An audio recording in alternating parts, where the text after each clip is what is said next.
하나님의 말씀은 디모데후서 3장입니다.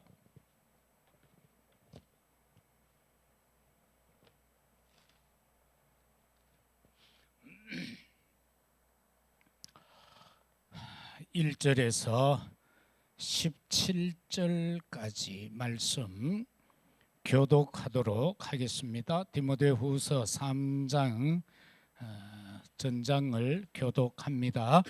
너는 이것을 알라. 말세의 고통한 때가 이르러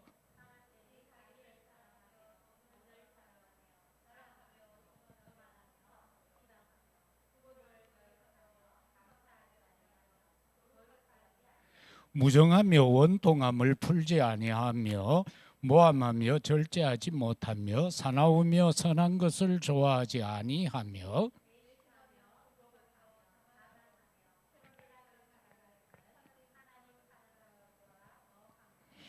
경건의 모양은 있으나 경건의 능력은 부인하니 이 같은 자들에게서 내가 돌아서라.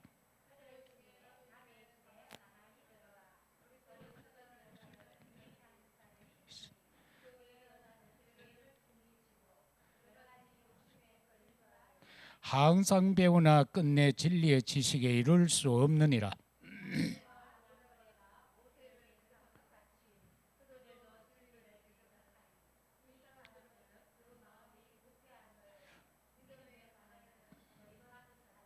그러나 그들이 더 나아가지 못할 것은 저 두 사람이 된 것과 같이 그들의 어리석음이 드러날 것임이라.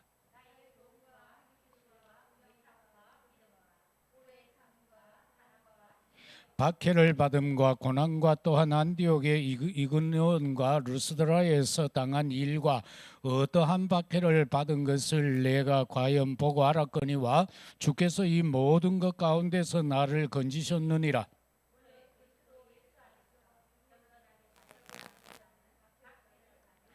악한 사람들과 속이는 자들은 더욱 악하여져서 속이기도 하고 속기도 하나니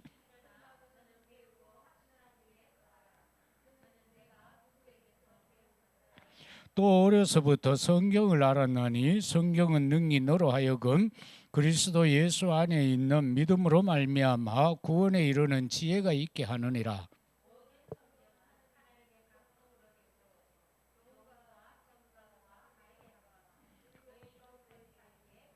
함께 이는 하나님의 사람으로 온전하게 하며 모든 선한 일을 행할 능력을 갖추게 하려 함이라. 아멘. 디모데후서 3장을 통하여 1절에 나오는 말씀을 주제로 말세에 오는 고통의 때,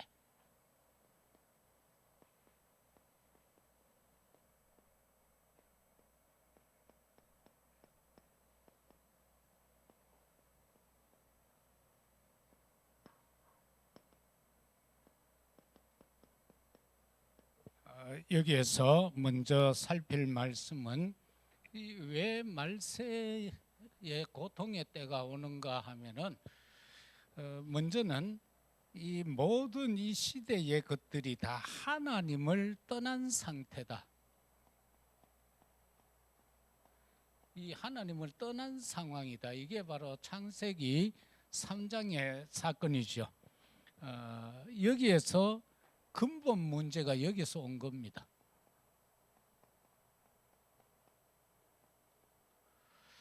그런가 하면은 왜 고통의 때가 오겠어요? 인간이 타락을 했어요. 이 타락한 게 바로 창세기 6장 아닙니까? 이 시대는 어떤 시대였어요? 바로 네피림 시대죠. 그래서 자기들이 행하고 싶은 대로 원하는 대로 살아갔으니까 고통이 올 수밖에 없는 거예요. 그 다음에는 우상 숭배와 하나님을 대적하고 있습니다.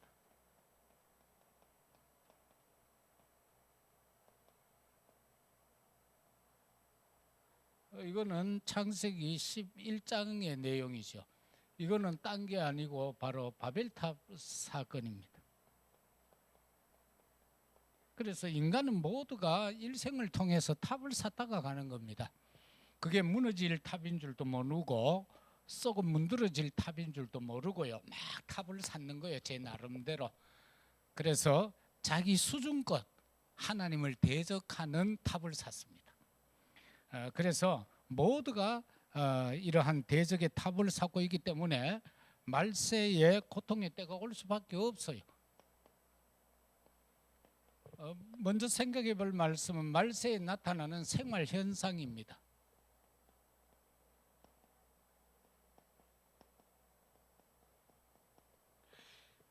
본문에 들어가서 우리가 볼 때에 이 생활 현상은 딴 게 아닌 거예요.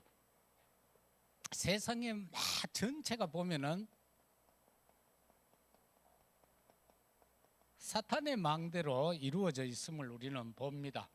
그래서 이거를 어떻게 고쳐야 되냐? 복음의 망대, 하나님 절대 망대로 바꿔 나가야 됩니다. 이거를 우리가 다시 말하면은 잘못된 플랫폼들이에요.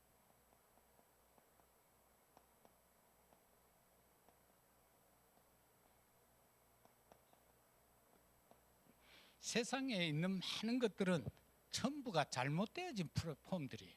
그래서 전부가 보면 3단체 쪽으로 다 모이고요. 우상 숭배 신전 쪽으로 다 모여들어 버려요. 그게 사단이 세운 망대인 거예요. 그래서 그게 어떻게 보면 사단의 플랫폼인 거예요. 그래서 사람들이 거기에 막 다 몰립니다. 사람이 몰리다 보니까 경제도 그쪽으로 다 몰려버려요. 정치, 사회, 이 모든 것들이 다 거기에 집중해서 모여듭니다. 그런데 생활 현상에서 나타나는 것은 1절에서 3절까지 통해서 보면은요, 자신에 대한 애착,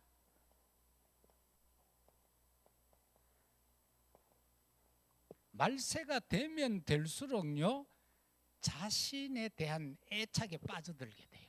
사람들이요, 전부 자기만 사랑하는 거예요. 그래서 내 것만 사랑하고요, 나를 사랑하고 전부 그렇게 되어집니다. 거기서 나오는 게 보면은 전부 그런 거잖아요. 여기 보면은 3장 1절에서 3절까지가 고통의 때가 오는데 사람들이 자기를 사랑하고 돈을 사랑하고 자랑하고 교만하고 비방하고 부모를 교역하고 감사하지 않고 거룩하지 않고 무정하고 원통 풀지 아니하고 모함하고 절제하지 못하고 사나우며 선한 것을 좋아하지 아니한다. 막 이처럼요, 막 전체가 자기의 애착에 빠져 있는 겁니다. 그런가 하면은 그 다음에는 하나님보다 다른 걸 더 사랑해요.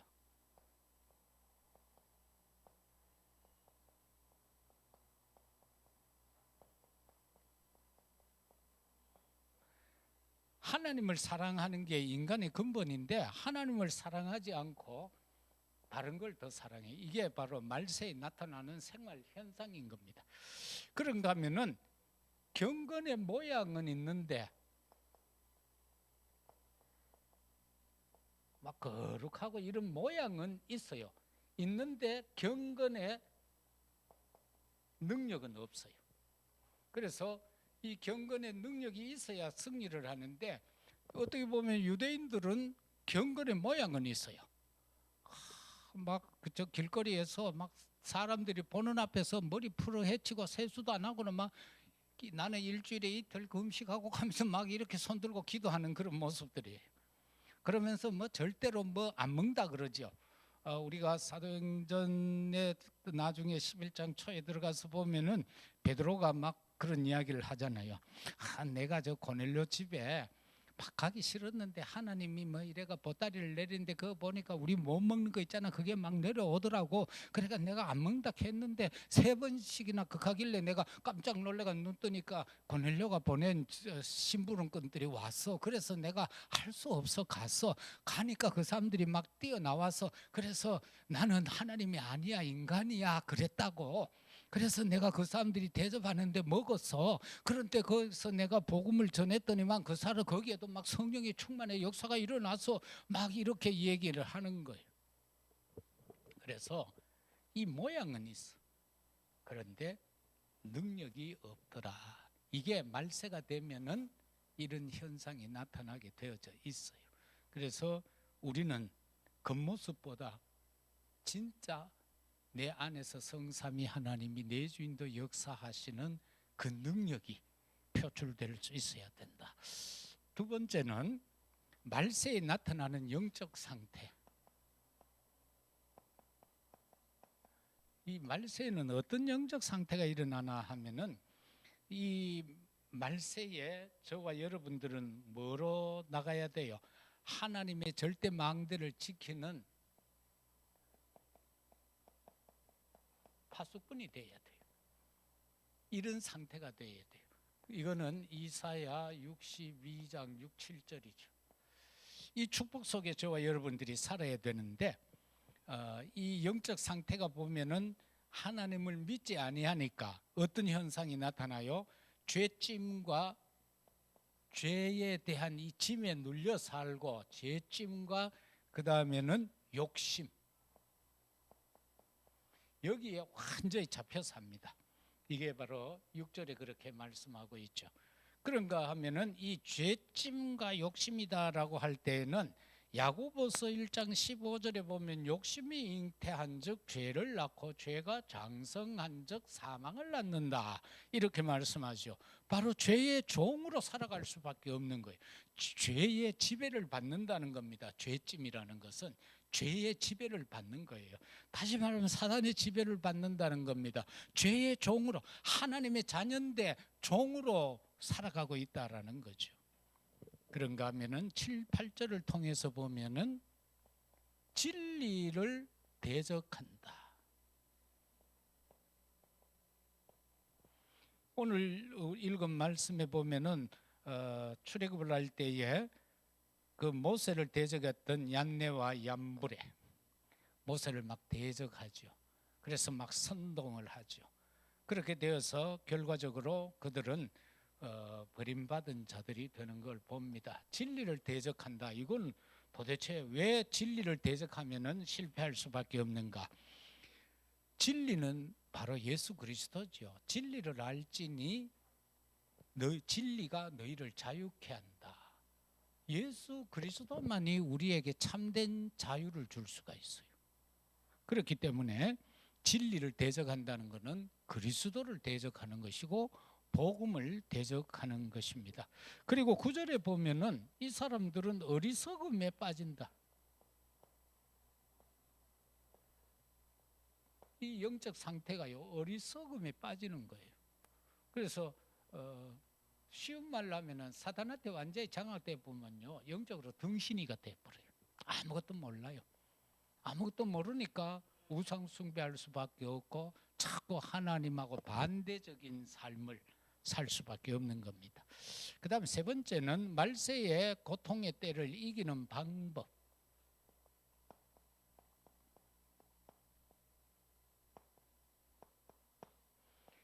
이거는 안테나라고 할 수 있는데, 왜냐하니까 이 말세에 우리가 이 말세의 때를 견디고 이기려고 하면은요, 하나님과 소통이 되어져야 되잖아요. 그런데 더 중요한 거는요, 우리가 이 말세의 때를 얻게 하옵소서 이렇게 기도하면 안 됩니다. 왜냐하면은 이 말세의 때는 하나님이 정해 놓은 거거든요. 그리고 고통도 하나님이 정해 놓은 거예요. 고통이 있을 수밖에 없어요. 그런데 그거 얻게 해 주옵소서. 그게 바로 세대론자들이 주로 그러죠. 막 그래가 막 휴거 해버려요. 응? 막 불편한 그때에 휴거 막 해버리고 여기를 떠난다 막 이런 식으로 하면은 그게 세대론인데, 그래서 이 말세의 때를 없애는 것이 아니고 이겨야 된다. 그거를 견뎌내야 한다는 겁니다. 그래서 이기는 힘을 길러라. 그걸 이기는 힘을, 그 이기는 힘을 우리는 어디에서 어떻게 할 수 있습니까? 우리는 복음 안에서요, 끝과 길과 내용,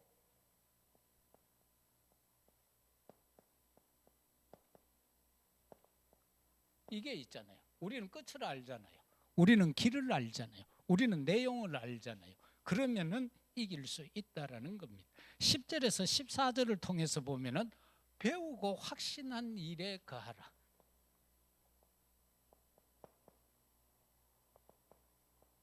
이게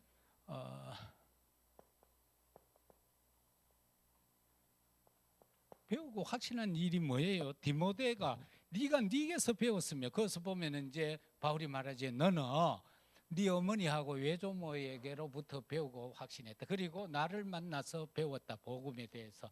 거기에 대한 확신한 일에 그 속에 거하라. 그렇게 말합니다.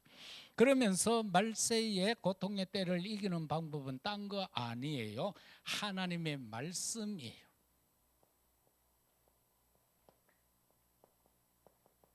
말세가 되면 자꾸 하나님의 말씀을 폐하려고 해요. 15절에서 16절인데요.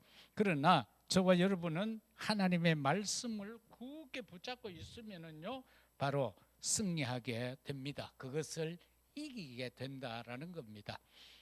초대교회 성도들에게 고통의 때가 없었습니까? 있었습니다. 그들을 맹수떼에게 던져서요, 맹수의 밥이 되게 했고, 화형을 시켰고요, 십자가에 거꾸로 못 박아 죽였고요, 막 별별 그런 악한 박해들이 가해졌죠. 그러나 그들은 찬송하며 웃으면서 죽었잖아요. 그래서 네로 황제가 그렇게 하잖아요. 도대체 저것들은 뭐냐고, 왜 저렇게 고통 가운데 불타 죽으면서도 웃으면서 죽을 수 있느냐고.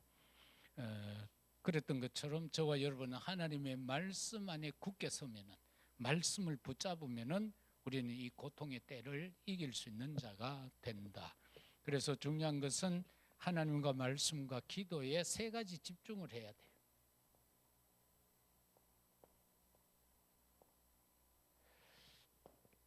그리고 마지막 결론적으로 이 말세에 오는 이 고통의 때를 어떻게 이기는가? 하나님께 집중하라. 말씀에 집중하라. 그리고 기도에 집중하라. 이 세 가지가 되면은 우리는 말세의 고통의 때를 이겨갈 수 있다라는 언약을 붙잡고 이 한 주간도 현장에서 승리하시고 어려움 당하는 자들에게 정확한 복음을 전해서 그들도 함께 승리하고 부활의 영광을 누려가는 귀한 축복의 시간표가 되시기를 예수 그리스도 이름으로 축복합니다. 찬송 445장입니다.